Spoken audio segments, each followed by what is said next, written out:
एक बहू रोज भोजन में दाल बनाती थी, रोज दाल बनाती, रोज रोज दाल बनाती, रोज रोज दाल बनाती, प्रतिदिन दाल बनाती।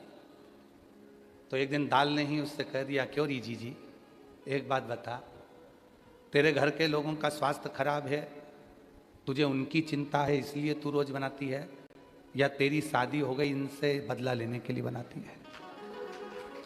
तो दाल रोज क्यों बनाती है,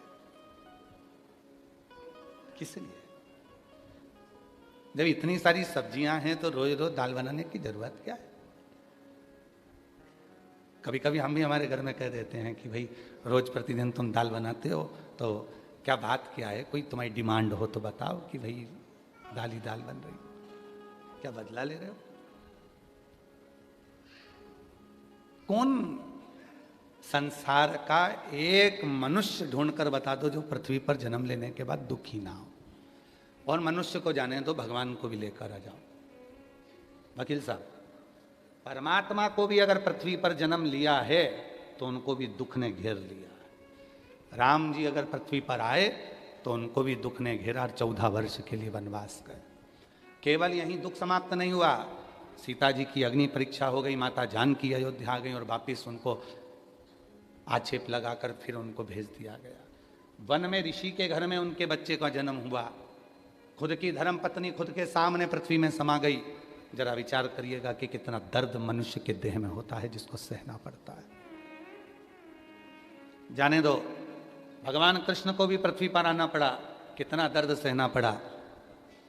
कारागार में जन्म लेते हैं, रातों रात निकलकर यमुना के पार होकर अपने बाबा के पास पहुंचते हैं। नंद बाबा के घर में आराम से 6-7 वर्ष की आयु तक निवास करते हैं और वहाँ से फिर भागना पड़ता है, जाना पड़ता है, तो मथुरा पहुंच जाते हैं। मथुरा में भी लोग नहीं छोड़ते तो द्वारका चले जाते हैं, गालियां देते हैं, अपशब्द कहते हैं तो द्वारका का निवास कर लेते हैं। और द्वारका में भी सुख कहाँ था, आखिरी में वो द्वारका में रहने वाले भी सब पानी में डूब जाते हैं और भगवान के चरण में बाण लग जाता है और भगवान गोलोक धाम चले जाते हैं। दुख कहाँ नहीं। मानव का जो देह मिला है, मानव का जो शरीर मिला है, ये ऐसी थोड़ी ना मिल गया। और इस मानव देह में शिव महापुराण की कथा में तुमरुका जी चंचुला देवी से कहते हैं कि चंचुला, यदि मानव का शरीर मिल जाए और उस मानव शरीर में भगवान शंकर का कोई गुणगान करने का मौका मिल जाए तो समझ लेना कि तुम्हारे पूर्व के सारे कर्म कट रहे हैं और तुम्हारा जीवन अब आने वाला समय तुम्हारा श्रेष्ठ बनता चले। बोल बम का नारा है, वो जीवन का एक लक्ष्य बन जाए। और कोई पिछले जन्म के अच्छे कर्म मुझे बाबा तेरा साथ मिला, कोई पिछले जन्म के अच्छे कर्म मुझे बाबा तेरा साथ मिला। जहाँ सारी दुनिया झुकती है, जहाँ सारी दुनिया झुकती है, मुझे वो आली दरबार मिला, दरबार मिला। कोई पिछले जन्म के अच्छे कर्म मुझे बाबा तेरा साथ मिला। कोई पूर्व का कर्म अच्छा था, वाराणसी में जन्म हो गया। कोई पूर्व का कर्म अच्छा था, जो आप और हम वाराणसी की इस पवित्र भूमि पर श्रावण महीने में शिव महापुराण की कथा श्रवण कर रहे हैं। कोई पूर्व का कर्म अच्छा था, जो बाबा ने अपने को कथा का एड्रेस भी बता दिया और अपन यहाँ बैठ भी गए और कथा सुनने का आनंद भी प्राप्त किया। कोई पूर्व, आप सबको मालूम है, एक बात बताएं, ये कुबेरेश्वर धाम से ये शिव पुराण जो चलती है ना, ये तिजोरी का वो खजाना है जो बिना दिए रहती नहीं है। जितने बैठे हो, आज की तारीख लिखना, महीना डालना, और कथा के बीच में जब आप 5 बार श्री शिवाय नमस्तुभ्यम कहकर बाबा से कहते हो मेरा दुख काटो, उस स्तुति का स्मरण करना। 3 महीने के बाद आप हमें पत्र लिखकर भेजना कि मैंने कथा के पंडाल में जो मांगा था मुझे बाबा ने दिया कि नहीं दिया, रान किया कि नहीं। भाई बाबा जी बता रहे थे, सतुआ बाबा जी की गौशाला पे कम से कम 30-40 ऑटो पहुंच गए। कथा कहाँ हो रही है? बाबा जी ने ऑटो वालों से कहा कि यहाँ नहीं हो रही है, फिर भी वो खड़े हैं। कल न कहीं महाराज निकलेंगे तो यहीं से, कभी तो निकलेंगे, कभी तो निकलेंगे। अब उनको कौन समझाए कि ये कथा 80 की उम्र में हो रही है।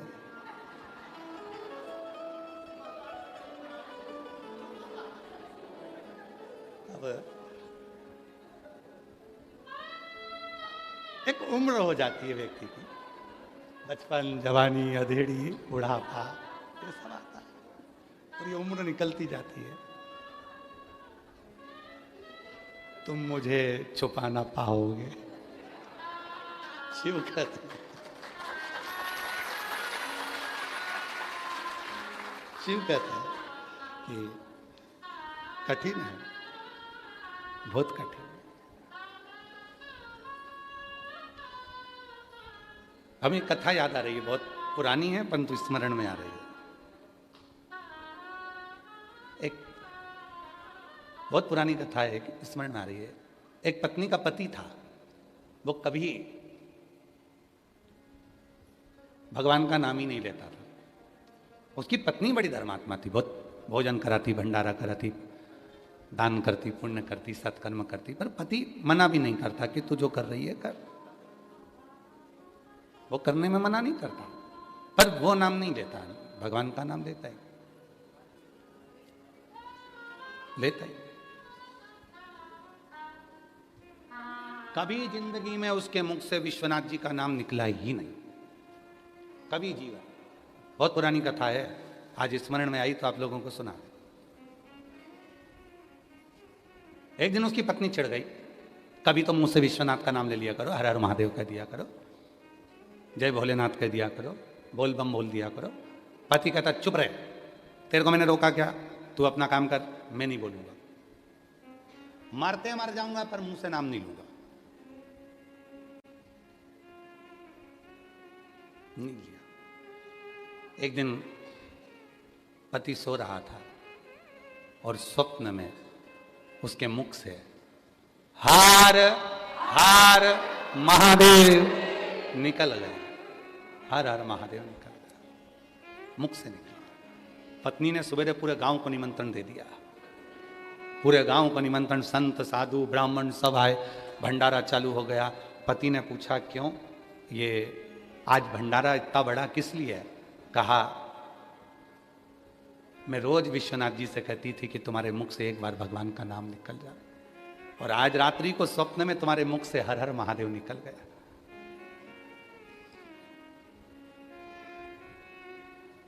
सही में? हाँ।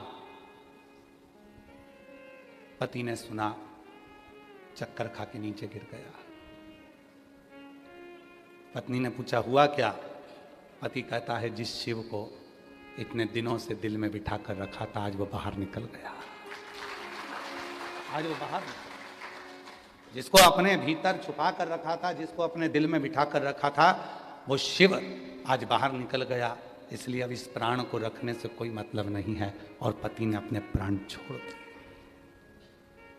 शिव मंदिर में नहीं रहता, शिव शिवालय में नहीं है,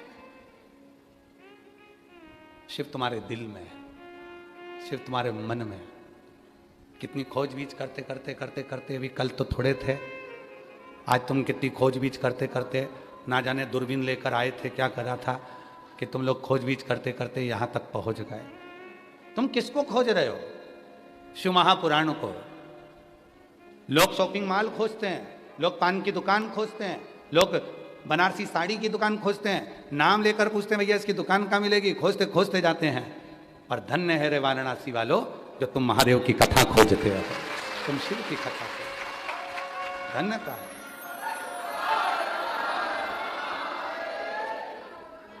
हमको लगता है तुम सतुआ बाबा की सब पार्टी वाले हो। सब शिव की कथा ढूंढ रहे हो, खोज रहे हो। अब इससे बढ़कर प्यार क्या हो सकता है तुम्हारा? जरा विचार करिए कि तुम किसको खोजने निकले हो, किसको?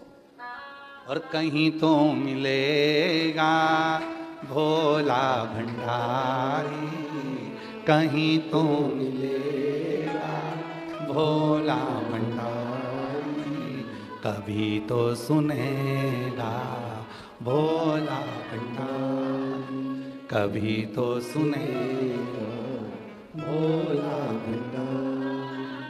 कहीं तो मिलेगा भोला भंडारी, कहीं तो मिलेगा भोला भंडारी, कभी तो सुनेगा भोला भंडारी।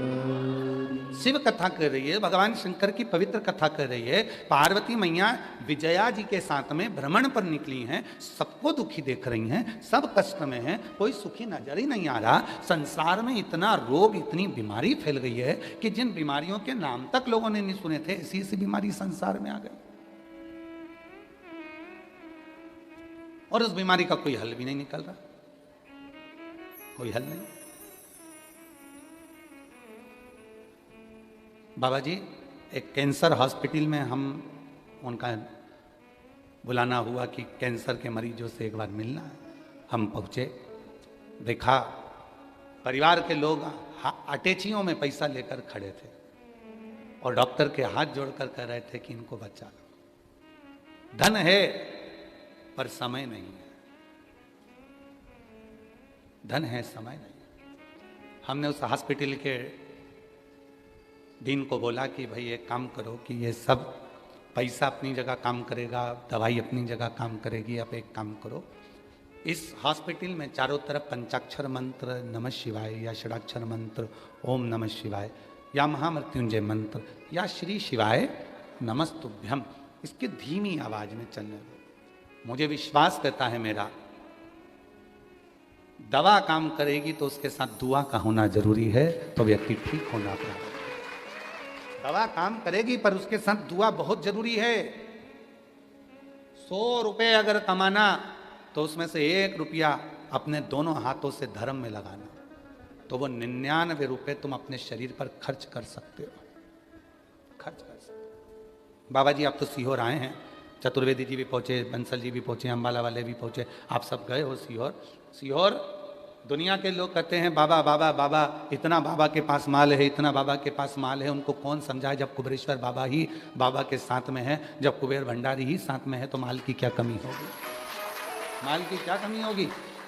पर एक बार मेरा निवेदन है, जितने लोग ऑनलाइन में 1 रुपया भी दान करते हैं, आप सबसे निवेदन है, जो चवन्नी भी आप हमारे 1 रुपया भी अगर हमारी बिटले सेवा समिति को दान करते हो, कुबेरेश्वर धाम को देते हो, पंडित प्रदीप मिश्रा को यदि चवन्नी भी देते हो, तो आपको एक बार जिंदगी में सीहोर में आकर देखना चाहिए कि तुम्हारा दिया गया वो 1 रुपया सीहोर वाले बाबा ने कहीं खुद के ऊपर तो खर्च नहीं कर दिया। आपको आकर देखना चाहिए कि वहाँ कितने हजार लोग भोजन कर रहे हैं, कितने लोगों का निःशुल्क वहाँ इलाज चल रहा है, कितने लोगों के लिए एम्बुलेंस चल रही है, कितने लोगों के लिए भंडारा चल रहा है, कितने लोगों की शिक्षा की व्यवस्था हो रही है, कितने लोगों की चिकित्सा की व्यवस्था हो रही है, कितने लोगों के ठहरने की व्यवस्था हो रही है, और कितने लोगों को जब उनके पास कुछ नहीं रहता तो उनका घर बनवाने कर उनके घर में अलमारी में कपड़े धर कर वापिस आने की व्यवस्था भी कुबेरेश्वर धाम परिवार है। उनको देखना चाहिए।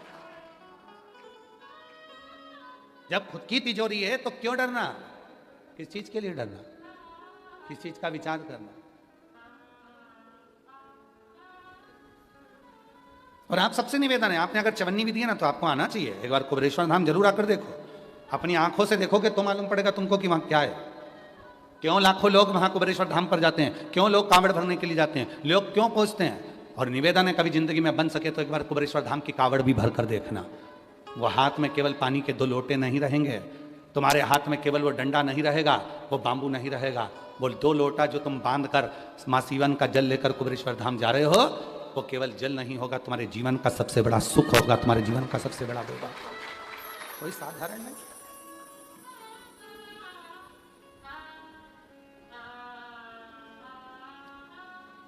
और तेरा ही दिया मैंने खाया पिया, तेरा शुक्रिया, तेरा शुक्रिया, मुझे भोले बाबा बहुत दे दिया, तेरा शुक्रिया, तेरा शुक्रिया।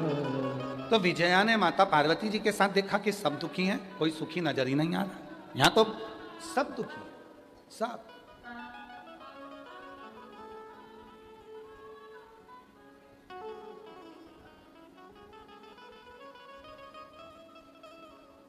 एक पति पत्नी अपने बच्चे को लेकर मिलने के लिए आए, तो यहीं की कथा है जहाँ पहले कथा करके गए उत्तर प्रदेश में। कहाँ? बलिया, बलिया में दया शंकर जी कथा कराए थे, तो वहीं पर बलिया में कथा में मिलने के लिए आ गए वो दया शंकर जी मिलना।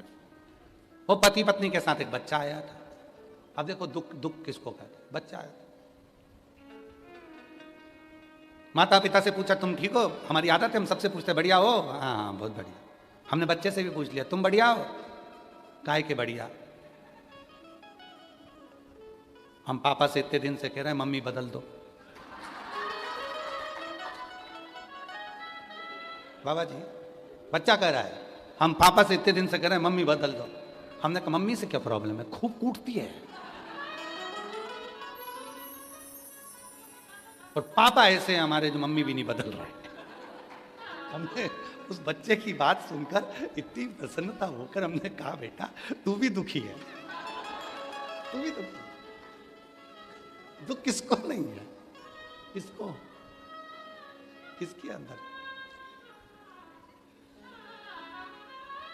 कहां दुख नहीं है?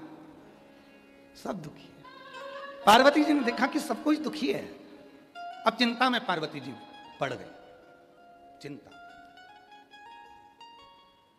यहीं एक तरफ वरुणा है, एक तरफ असी है। यहीं असी नदी का तट था जहां मां पार्वती जी मौन होकर बैठ गई। मौन होकर एकदम चुप, मौन। ये दोनों जो नदियां हैं ना, वरुणा और असी, और जिसके बीच में बसी है वाराणसी, ये कोई साधारण नदियां नहीं है। जिनके बीच में मेरा महादेव आकर बैठा है। ये वरुणा और असी दोनों नदियों के मध्य में ये वाराणसी जो बसा हुआ है, ये दोनों नदियां कोई साधारण नहीं है। गंगा में जो बल है, मां गंगा की आराधना और साधना में जो बल है, वही वरुणा और असी में भी बल है।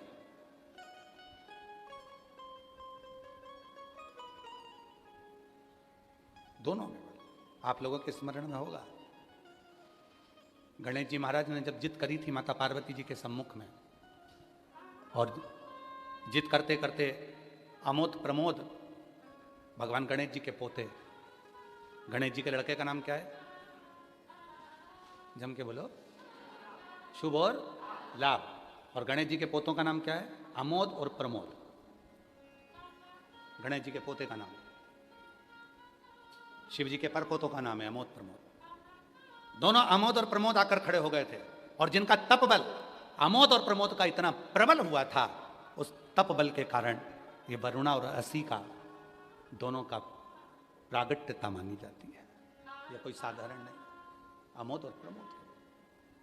असी नदी के पवित्र तट पर मां बैठ गई। और आपको मालूम होगा मां पार्वती, जैसे शिव जी का नाम यहां पर काशी विश्वनाथ पड़ा, वाराणसी में भगवान शिव को विश्वनाथ कहते हैं। आसी नदी के तट पर बैठकर मां पार्वती जी जब बहुत चिंता में डूब गई, और बहुत चिंता व्यापी। आप लोग तो काशी के हो तो आप लोगों को ज्यादा ज्ञान होगा, हम तो इतना नहीं जानते, पर जो हमारे शास्त्रों ने हमको दिया वो हमने आपको बताया। पर हमसे ज्यादा आप वाराणसी के निवासी इस बात को जानते होंगे कि असी नदी के तट पर मां पार्वती जी भगवान शिव के लिए बैठ गई कि ये सब इतने दुखी हैं, संसार का मनुष्य इतना दुखी है, तो मौन होकर बैठ गई। और तब असी नदी के तट पर बैठकर मां पार्वती जी ने गहन चिंतन किया, और इतना चिंतन किया कि पार्वती जी के तन के जो वस्त्र थे वो भी गल चुके थे। तो वृक्ष के पत्तों को पहन लिया, वृक्ष के फूलों को अपना श्रृंगार बना लिया, पर वहां से वो गई नहीं।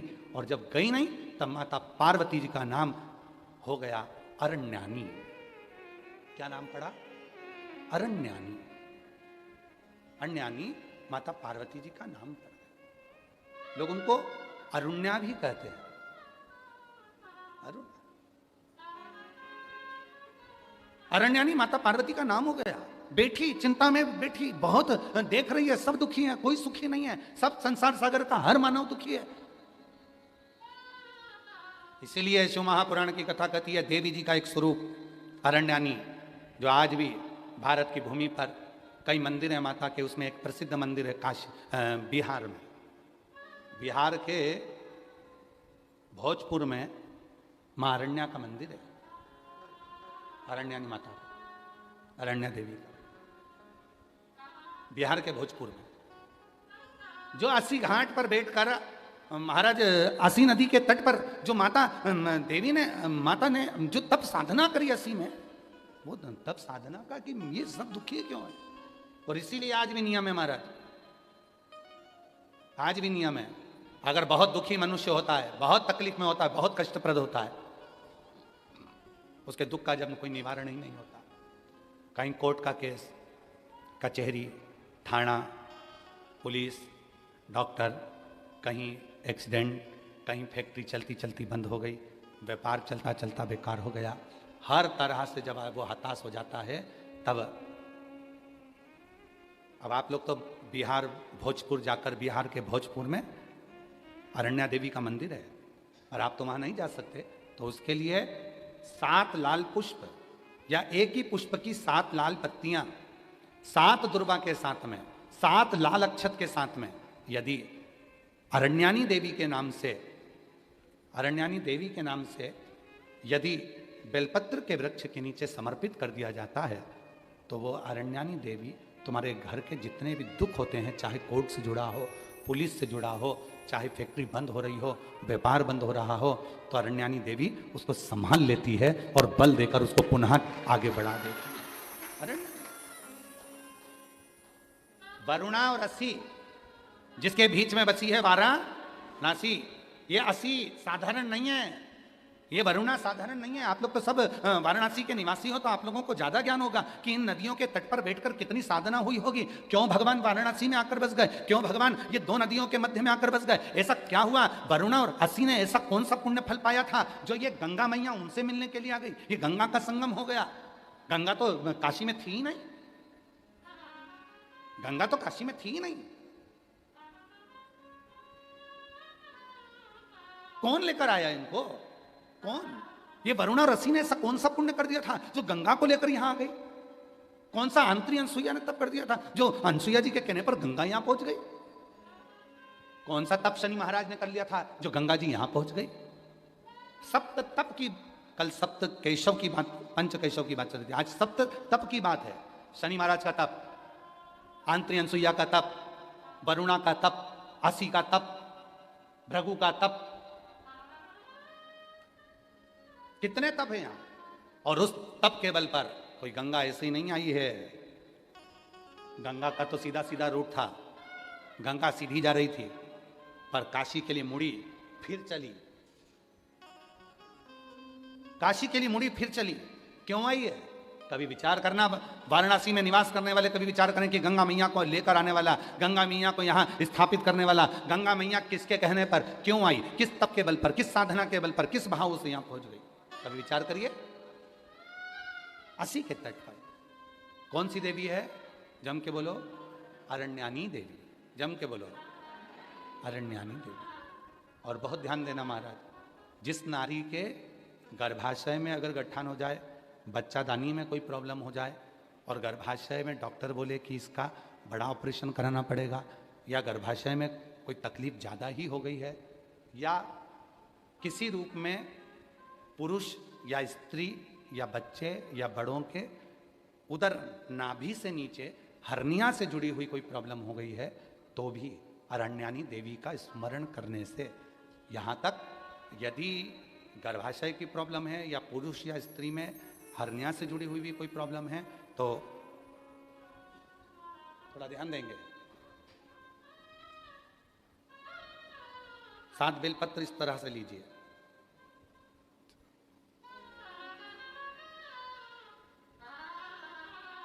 ये 7 बेलपत्र लीजिए, एक हाथ में जल, परंतु उस जल का जो लोटा होता है, उस जल के लोटे में मुख होता है, ठीक है, तो उस जल को हमें मुख वाले लोटे में ना लेकर उसको या तो पंच पात्र वाले पात्र में ले ले, या फिर खुले हुए बर्तन में जिसका मुख खुला हो।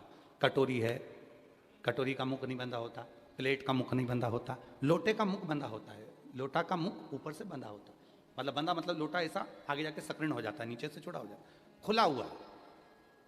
प्लेट ले ले, कटोरी ले ले, और जिसको भी बच्चादानी में कोई प्रॉब्लम है, बड़े ऑपरेशन का डॉक्टर बोल रहा है, कोई गर्भाशय में प्रॉब्लम हो गई, कोई हर्निया से जुड़ी हुई प्रॉब्लम हो गई, तो अरण्यानी देवी का नाम लेकर 7 बेलपत्र को आगे रखकर शिवजी पर उस जल को 7 बार भले 2-2 बूंद चढ़े चाहे 4-4 बूंद चढ़े, वो 7 बार अरण्यानी देवी का नाम लेकर यदि वो जल चढ़ाया जाता है, 7 बेलपत्र को वापस लाया जाता है, उठाया हुआ जल नंदी के पास बैठकर आचमन किया जाता है और एक एक बेलपत्र को 7 दिन तक रोज एक एक खाया जाता है। उसके 12 दिन के बाद आप जांच करा लो, आपकी हर्निया में और आपके बच्चादानी में कोई प्रॉब्लम नजर नहीं, कहीं ना कहीं बाबा कृपा करे।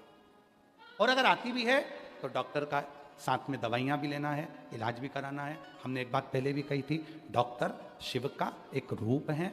ये नहीं कि हम ये कर रहे हैं तो डॉक्टर की दवा ना लें, डॉक्टर की भी दवा लें, डॉक्टर को शिव मानकर, पर उसके साथ में मां अरण्यानी देवी का स्मरण भी कर।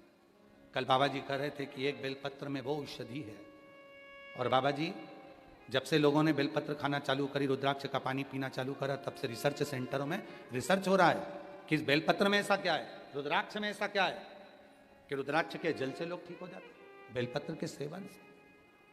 फिर से बोलो एक बार, कौन सी देवी है? अरण्यानी देवी। और अगर इस देवी का दर्शन करना है तो कहां जाना पड़ेगा अपने को? बिहार के भोजपुर में अरण्या देवी का मंदिर है। कौन से कपड़े पहनती है माता?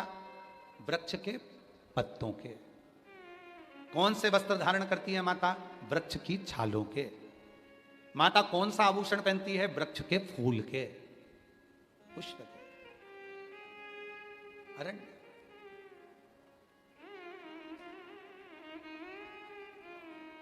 महाराज, हमारे सनातन धर्म में लोग, दुनिया के लोग भले हंसें, ताना कसें, पर हमारा सनातन धर्म इतना मजबूत है, उसकी पूजन पद्धति, उसके श्रृंगार एक ऊर्जा देते हैं। पहले के समय की जो स्त्रियां होती थी, नारियां होती थी, माताएं होती थी, वो अपने शीश में गजरा या फूल जरूर लगाती थी। साउथ में, वाराणसी में तो साउथ के लोग ज्यादा आते हैं, दक्षिण के, आप उनको भी देखिए, वो गजरा फूल लगाते। पहले की माताएं बालों में, केशों में गजरा फूल अवश्य लगाती थी। क्यों? 16 श्रृंगार में एक श्रृंगार है बेणी, गजरा। क्यों लगाया जाता है? कि नारी जब अपने केश में कोई पुष्प लगाती है, नारी जब अपने केश में कोई गजरा लगाती है, तो वह मां अरण्यानी को अपने मस्तक पर विराजमान कर कर रखती है, और उस नारी के गर्भ से जुड़ी हुई कोई परेशानी उसको होती नहीं है, कोई परेशानी। पर अब धीरे धीरे धीरे धीरे लोगों ने गजरा लगाना बंद करा, फूल लगाना बाणों में बंद करा, अब तो प्लास्टिक का फूल लगा लेती हैं। तो वो गजरा और फूल जो बंद हुआ, उसके कारण बस आज के ज़माने में आप देखो, प्रत्येक माताओं को अगर सूचना मिलेगी तो कहा इसको गर्भाशय में प्रॉब्लम है, इसको गर्भ में गठान हो गई, इसको बच्चादानी में यह हो गया, इसको रजो धर्म से जुड़ी प्रॉब्लम हो गई। पहले ये नहीं होता था। अरण्यानी देवी का स्मरण ही हमारे को सुख प्रदान कर दे। और यहां तक कहेंगे महाराज, शिव महापुराण के कथा के अंतर्गत अगर कभी मौका मिले तो गीता प्रेस गोरखपुर की देवी भागवत लेकर आओ, और देवी भागवत में मां अरण्यानी का चरित्र पढ़ो। और देवी भागवत में मां अरण्यानी का चरित्र पढ़ोगे तो क्या मिलेगा आपको? मां अरण्यानी के चरित्र में पढ़ेगा आपको, जिस नारी के रजो धर्म में तकलीफ होती है, रजस्वला होते समय जिस बेटी को, जिस नारी को, जिस बच्ची को पेट में दर्द होता है, और कहीं ना कहीं रजो धर्म रुक जाता है या रजो धर्म लगातार चालू रहता है, तो मां अरण्यानी देवी का मात्र नाम लेकर 3 बार आचमन करने पर ही 1 घंटे के अंदर उसको आराम लगना प्रारंभ हो जाता है। ये अरण्यानी देवी, ये अरण्यानी देवी। ये कोई साधारण है क्या? हमारे धर्म शास्त्रों में, हमारे तीर्थों में, हमारे धर्म शास्त्रों में बहुत बहुत देवताओं, इसको पहचाना नहीं लोगों। और आप लोग तो सब वाराणसी के हो, आप लोगों को तो ये कथा बहुत याद होगी कि माँ अरण्यानी तुम्हारे ही वाराणसी की 80 नदी के तट पर माता ने तप किया था, इसी तट, इसी तट।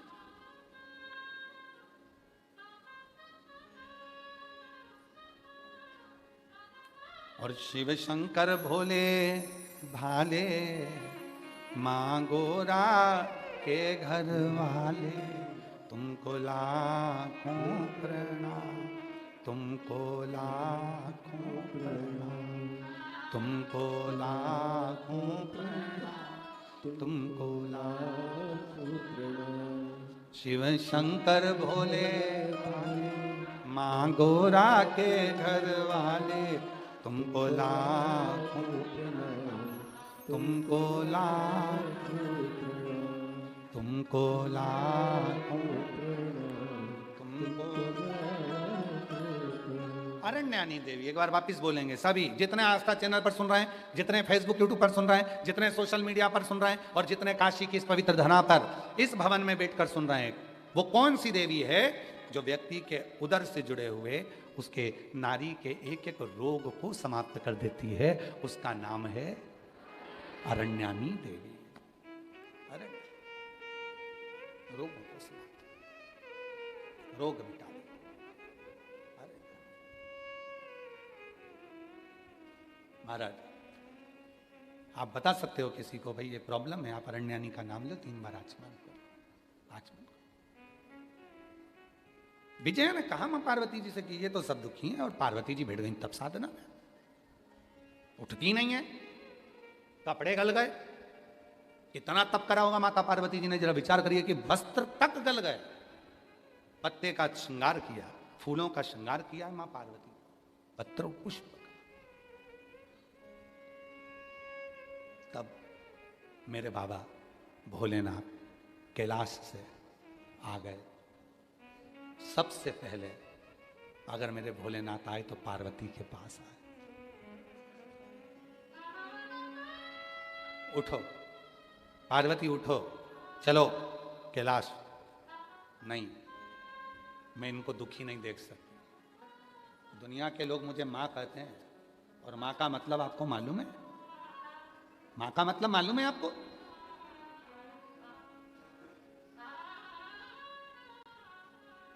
सब अपने कमरे में दरवाजा बंद कर कर सोते हैं, पर बूढ़ी माँ अपना दरवाजा खोल कर सोती है। ना जाने मेरे कौन से बच्चे को मेरी कब जरूरत पड़ जाए और मुझे निकल कर जाना पड़े। मैं माँ हूं, कैसे दुखी देख सकती हूं मैं दुखी नहीं देख सकती। आप मुझे वर दो, ये सब दुखों से मुक्त हो। शिव जी ने कहा नहीं हो सकता। क्यों कर्म भोगते हैं ये? बाबा भोलेनाथ जी ने कहा ये पूर्व का कर्म है जो मनुष्य को भोगना पड़ रहा है, ये आज का कर्म नहीं है, पूर्व का। तो पूर्व का कर्म क्यों भोगा जाए? शिव जी ने कहा देखो, हॉस्पिटल में अगर कोई एडमिट होता है, वहां उसको बॉटल चढ़ती है, गोली मिलती है, इंजेक्शन लगता है, सिस्टर नर्स ध्यान रखती है, पर जब उसकी छुट्टी होती है तो उसको एक थैली में बहुत सारी दवाइयां रख कर दी जाती है और कहा जाता है घर जाके खाना, ये सुबह, ये दोपहर, ये शाम को खाना। बोलो बोलो जी, बोलो, सही है कि गलत है? हॉस्पिटल से छुट्टी होती है तो दवाई देके भेजते कि नहीं भेजते? जम के तो बोलो, भेजते हैं ना? क्या कहकर भेजते हैं कि अब तुम डॉक्टर से कह दो, डॉक्टर साहब मेरी इतनी सारी दवाई खा ली, हॉस्पिटल में बॉटल चढ़ा ली, इंजेक्शन लग गया, आराम कर ली, अब घर के लिए मत दो। डॉक्टर कहेगा नहीं, ये तो ले जाना पड़े। बोलो बोलो, सही है कि गलत है? दवाई देकर भेजा जाता। बस शिव जी ने कहा पार्वती, मनुष्य अपने कर्म का भोग भले भोग लेता है, फिर भी मनुष्य देह में उसको कर्म भोगने के लिए मृत्यु लोक में भेजा जाता है, जिससे वो अपने पूर्व के कर्म को थोड़ा थोड़ा भोगता रहता है और भगवान का भजन भी करता रहता है। भोगना, ये तो बिजली के बिल की तरह है। जून का बिजली का बिल कब भराता है? जम के बोलो, जुलाई में। जुलाई का बिजली का बिल कब भराएगा? अगस्त में। उसी तरह तुम आज कर कर जाओगे, कल भोगोगे। पहले कर कर आए हो तो आज भोग रहे हो। पूर्व में जो तुमने अच्छा किया तो बाबा विश्वनाथ ने तुमको, दुनिया के लोग भीड़ में आते हैं, कीचड़ में आते हैं, धूप में आते हैं, बारिश में आते हैं, अपना खुद बिछाते हैं, खुद ओढ़ते हैं, खुद खाते हैं, खुद सोते हैं। इधर से ये धकाता है, उधर से वो धकाता है। तुम्हारा पूर्व का कोई कर्म अच्छा था जो बाबा विश्वनाथ एसी के हॉल में तुमको कथा सुनवा रहा है।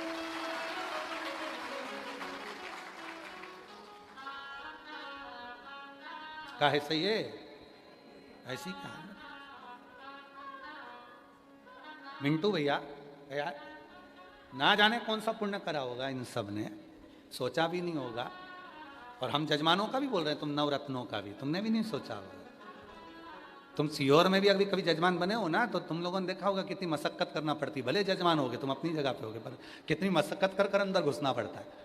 भले जजमान होंगे पर कितनी मशक्कत कर कर, पहले 50 बार लड़ना पड़ता है, झगड़ना पड़ता है जजमान को भी, तब जाकर अपनी जगह पे बैठना पड़ता है। और यहाँ तेरी कृपा का क्या है भरोसा, कब किस पर हो जाए जरा जरा जिस पर भी हो गई तेरी कृपा करुणा, वो भव पार हुआ, भव पापी हो चाहे जितना, उसका भी पावा उद्धार हुआ। गिद्ध अजामिल गणिका